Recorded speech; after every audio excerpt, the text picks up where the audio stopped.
आज की वीडियो में हम बात करेंगे कि कैसे पुराने ज़माने में पहले पानी को स्टोर किया जाता था। ठीक है, welcome back learn academy. Students, आज की वीडियो में चैप्टर है क्लास 5 का, जिसका नाम है एवरी ड्रॉप काउंट्स। आज हम इस चैप्टर को समझेंगे हिंदी में, बिल्कुल आसान भाषा में इसको हम समझेंगे। तो चलिए इस चैप्टर में क्या क्या है ये बता देते हैं। इस चैप्टर में पानी के महत्व, पानी की इम्पोर्टेंस को बताया गया है कि पानी की कितनी इम्पोर्टेंस है हमारी ज़िंदगी में। ठीक है, कोई भी ह्यूमन बीइंग हो, हर किसी के लिए पानी बहुत ज़रूरी होता है, चाहे वो एनिमल्स हो, बर्ड्स हो, ठीक है, प्लांट्स हो, या फिर हम इंसान हो, कोई भी हो, हम सबको पानी की ज़रूरत होती है। आपने देखा होगा कि अगर एक दिन आपको पानी ना मिले तो आपकी क्या हालत हो जाती है। तो यही बात है कि अब हम अपने हर चीज़ में पानी का इस्तेमाल करते हैं। पीने के लिए तो करते ही हैं, खाना बनाने के लिए, नहाने के लिए, और जितने भी हमारी लाइफ के काम होते हैं जो हम अपनी लाइफ को आगे चलाते हैं, उसमें कहीं ना कहीं पानी का यूज़ होता ही होता है। तो इसीलिए पानी हमारी ज़िंदगी में बहुत ज़्यादा ज़रूरी होता है। तो इस चैप्टर में यहाँ बताया गया है कि पुराने ज़माने में पानी को स्टोर करने के तरीके क्या होते थे, किस तरह से पानी को इकट्ठा किया जाता था। ठीक है, कौन कौन से ज़रिए थे जिनसे पानी इकट्ठा होता था और पानी का हम यूज़ करते थे, हमारे जो पुराने ज़माने के जो लोग थे वो इस्तेमाल करते थे।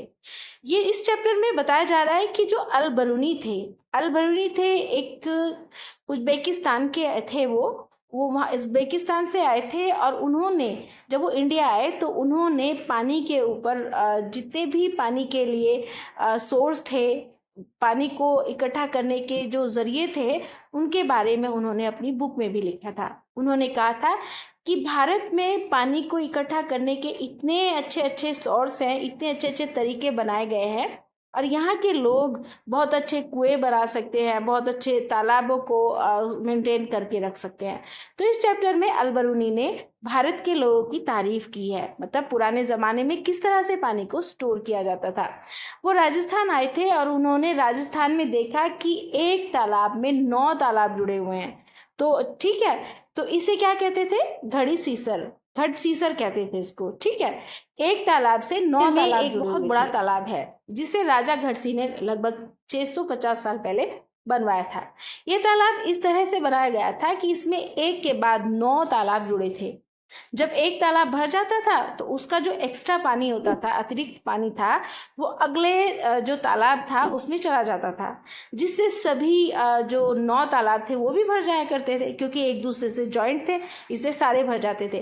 तो जब भी बारिश का पानी इकट्ठा होता था वो भी इजीली उसमें चला जाता था, और जैसे भी पानी को स्टोर किया जाता था वो 9 के 9 पूरे तालाब में इकट्ठा हो जाता था। तो पूरे जितने भी राजस्थान के लोग थे वो सालों साल उसी पानी का इस्तेमाल करते थे, चाहे वो कोई त्यौहार हो या कोई भी प्रोग्राम हो, बिल्कुल भी पानी की कमी नहीं होती थी। लेकिन आज ये जो तालाब है उसका उपयोग नहीं होता, उसका यूज़ बिल्कुल भी नहीं होता। क्यों? इसका पानी क्या हो रहा है आजकल, उसका जो तालाब है उसका पानी व्यर्थ हो रहा है, वेस्ट हो रहा है, क्योंकि इसे अनदेखा किया गया है। ठीक है, तो ये एक जो ज़रिया था पुराने ज़माने में, घटसीसर से के नाम से, ये कहाँ था? जैसलमेर में, राजस्थान में, जिसके बारे में अल बरूनी ने लिखा है अपनी बुक में। फिर इस चैप्टर में हमें पानी की कमी के ऊपर भी जोर दिया गया है। ठीक है, पानी को इकट्ठा किया जाता है कैसे ये तो बताया गया है, लेकिन साथ में ये भी बताया गया है कि पानी की शॉर्टेज कैसे हो सकती है। ठीक है, चैप्टर बता रहा है कि राजस्थान के कई हिस्सों में बहुत कम बारिश होती है, फिर भी पुराने टाइम में वहाँ गांव में पानी की कमी कोई नहीं होती थी। इसकी वजह यही, लोग हर बूंद पानी को अनमोल समझते थे, वो ऐसे वेस्ट नहीं करते थे, उसको इकट्ठा करके रखते थे। वहाँ पर झीलें थी, जोहड़ बनाए गए थे। लेकिन आजकल क्या हो रहा है? आजकल कई जगहों पर पानी की कमी हो रही है, आपने देखा है, लाइन लगी रहती है बहुत सी जगह पर। तो कुछ एरिया ऐसे हैं जहाँ पर पानी भरपूर होता है, लेकिन कुछ एरिया ऐसे हैं भारत के जहाँ पर पानी की बूंद बूंद से लोग तरस रहे हैं। तो इसकी वजह यही है कि पानी का यूज़ ठीक से नहीं किया जाता। क्यों नहीं किया जा रहा है? क्योंकि जो भूमिगत जल है, भूमिगत जल कौन सा होता है पता है आपको? जो ज़मीन के नीचे से निकाला जाता है। आपने देखा होगा कहीं ना कहीं गांव में आप गए होंगे, वहाँ पर नल लगे रहते हैं, ठीक है?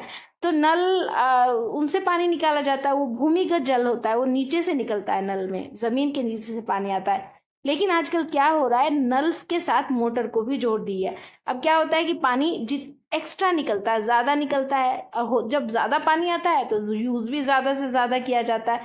तो इसी वजह से ज़मीन के नीचे का जो पानी है वो कम होता जा रहा है। और दूसरी बात ये भी हो सकती है कि झीलें भी सूख गई हैं। आपने देखा होगा बहुत सारी ऐसी झीलें हैं जो सूखती जा रही है धीरे धीरे। कुछ झीलों में पानी है लेकिन कुछ झीलें सूखती जा रही हैं। क्यों ऐसा क्यों हो रहा है? क्योंकि ज़्यादातर क्या हो रहा है कि पेड़ पौधे काटे जा रहे हैं, ठीक है? सूरज की डायरेक्ट रोशनी, डायरेक्ट जो सूरज का प्रकाश होता है वो झीलों पर पड़ता है, इसलिए पानी एवोपरेट होकर ऊपर चला जाता है और झीलें धीरे धीरे करके सूखती जा रही है।